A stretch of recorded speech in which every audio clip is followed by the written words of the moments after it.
دادگاه خوجند یک شبکه قاچاقگری سیماب عبارت از 8 نفر را که یکی از آنها روزنامه‌نگار از افغانستان است از 5 تا 6.5 سال روانه زندان کرد.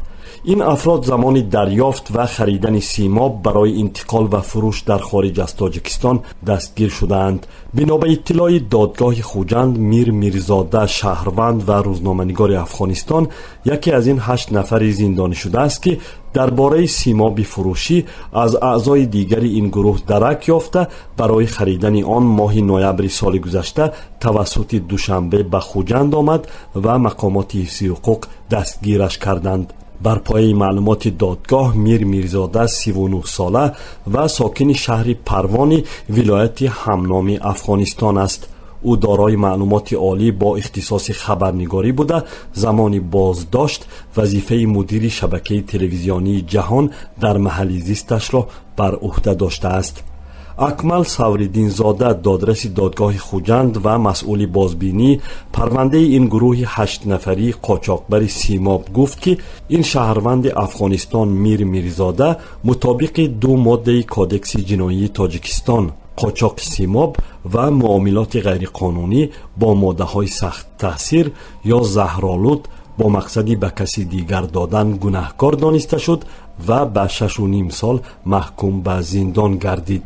بنا به حکمنامه دادگاه 7 عضو دیگر این گروه قاچاقبر سیماب مطابق تنها یک ماده معاملات غیرقانونی با سیماب گناهکار اعلان گردیده از 5 تا 5.5 سال پس پنجره زندان روان کرده شدند.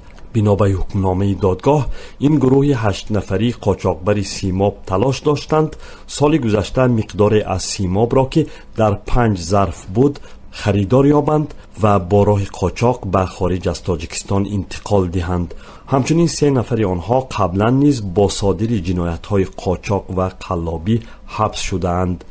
به جز شهروند افغانستان میر میرزاده که روزنامه‌نگار معرفی شده است، دیگران در پرونده بیکار یا موقتاً بیکار نام برده شده‌اند و 3 نفر آنها زنانند.